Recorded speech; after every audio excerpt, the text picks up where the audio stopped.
Hi ನಮಸ್ಕಾರ ರೀ ಎಲ್ಲರಿಗೂ. ಇದು ಟ್ಯೂಸ್ಡೇ ವ್ಲಾಗ್ ಅದ. ಸೊ ಇವತ್ತು ಮೆಂತ್ಯ ಪಲ್ಯ ಪರೋಟ ಮಾಡ್ಕೊಂಡಿದ್ದಾರೆ ಲಂಚಿಗೆ. ಸ್ವಲ್ಪ ಆರಿಸಿದ ಮೆಂತ್ಯ ಪಲ್ಯ ಮತ್ತು ಒಂದು ಹಾಫ್ ಆನಿಯನ್ ಆಲ್ರೆಡಿ ಸ್ವಲ್ಪ ಬೇಯಿಸ್ಕೊಂಡಿದ್ದೆ ಎಣ್ಣೆ ಹಾಕಿ. ಅದ್ರೊಳಗೆ ಅಜ್ವಾನ, ಎಳ್ಳು, ಖಾರ ಪುಡಿ, ಅರಿಶಿನ ಪುಡಿ, ಸ್ವಲ್ಪ ಹಿಂಗೆ ಹಾಕ್ಕೊಂಡಿದ್ದೆ, ಉಪ್ಪು ಹಾಕ್ಕೊಂಡಿದ್ದೆ. ಸೊ ಅದಾದ್ಮೇಲೆ ಚಟ್ನಿಗೆ ಸ್ವಲ್ಪ ಉದ್ದಿನಬೇಳೆ ಮತ್ತು ಕಡಲೆಬೇಳೆ ಹಾಕ್ಕೊಂಡಿದ್ದೆ. ಕೆಂಪನ್ನು ಒಂದು 4-5 ಮೆಣಸಿನ್ಕಾಯಿ ಹಾಕ್ಕೊಂಡಿದ್ದೆ. ಒಂದು ಸ್ವಲ್ಪ ಜೀರಿಗೆ, ಉಪ್ಪು, ಹುಣಸೆಹಣ್ಣು ಹಾಕ್ಕೊಂಡಿದ್ದಾರೆ. ಸೊ ಅದಿಷ್ಟೆಲ್ಲ ಆಗತ್ತನ ಅದ್ವೈತ ಆಲ್ರೆಡಿ ಎದ್ಬಿಟ್ಟಿದ್ದಾರೆ. ಹಿಟ್ಟು ಒಂದು ಸ್ವಲ್ಪ ನೆಂದಿತ್ತು ಚಲೋ ಅಂತ ಹಂಗೆ ಪರೋಟ ಮಾಡ್ಕೊಂಬಿಟ್ಟೆ. ಬ್ರೇಕ್ಫಾಸ್ಟಿಗೆ ಗೋಧಿ ರವಾದ ಉಪ್ಪಿಟ್ಟು ಮಾಡ್ಕೊಂಡಿದ್ದಾರೆ. ಜವಿ ಗೋಧಿದು ಆಲ್ರೆಡಿ ಇತ್ತು, ಇನ್ನೊಂದು ಸ್ವಲ್ಪ ಉಳ್ದಿದ ಅಂತ ಅದೇ ಮಾಡಿಕೊಂಡೆ. ಅದ್ವೈತಗೂ ತುಪ್ಪ ಹಾಕಿ ಅದೇ ತಿನ್ನಿಸ್ದೆ.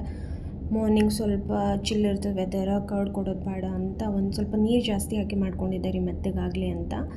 ಆಮೇಲೆ ಹಾಗೆ ಅವನಿಗೆಲ್ಲ ತಿನ್ಸೋದಾದ್ಮೇಲೆ ನಾನು ಲಂಚ್ ಬಾಕ್ಸ್ನೂ ರೆಡಿ ಮಾಡಿಕೊಂಡೆ. ಪರೋಟ ಚಟ್ನಿ ಹಾಕ್ಕೊಂಡಿದ್ದೆ. ಅದಾದಮೇಲೆ ಒಂದು ಸ್ವಲ್ಪ ವೆಜಿಟೇಬಲ್ಸ್ ಹಾಕ್ಕೊಂಡಿದ್ದಾರೆ. ಆಫೀಸ್ದು ಬಂದಮೇಲೆ ಆಲ್ರೆಡಿ ಮಳೆ ಬರ್ಲಿಕ್ಕತ್ತೈತಂತ ಆಫೀಸ್ಲಿಂದ ಲೇಟ್ ಬಂದಿದ್ದಾರೆ. ಬಂದಮೇಲೆ ಸ್ವಲ್ಪ ಕೈಕಾಲು ಮುಖ ತೊಗೊಂಡು ಅದ್ವೈತಿಗೆ ಹೆಸರುಬೇಳೆ ಅನ್ನ ಮಾಡ್ತಾರೆ. ಅವನಿಗೆ ಹಸಿವಾಗ್ಬಿಟ್ಟಿತ್ತು ಆಲ್ರೆಡಿ. ಹಸಿವಾದಾಗ ಫೀಡ್ ಮಾಡಂತ ಹೇಳ್ತಾನೆ, ಫೀಡ್ ಮಾಡಿದ್ರೆ ಮಲ್ಕೊಂಡ್ಬಿಡ್ತಾನೆ ಅಂತ ಸುಮ್ಮ ಆಟ ಆಡಿಸಿದೆ ಅವನಿಗೆ ಅಡುಗೆ ಮನೆಯಾಗೆ ಕರ್ಕೊಂಡು. ಹೆಸರುಬೇಳೆ ಅನ್ನಕ್ಕೆ ಒಂದು ಸ್ವಲ್ಪ ಕೊತ್ತಂಬರಿ, ಒಂದು ಹಸಿಮೆಣ್ಸಿನ್ಕಾಯಿ ಹಾಕ್ಕೊಂಡೇನಿ, ಒಂದು ಸ್ವಲ್ಪ ಜೀರಿಗೆ, ಹಿಂಗೆ, ಉಪ್ಪು. ಸೊ ಇವತ್ತಿನ ಬ್ಲಾಗ್ ಇಲ್ಲಿಗೆ ಮುಗೀತು ರೀ. Thank you for watching.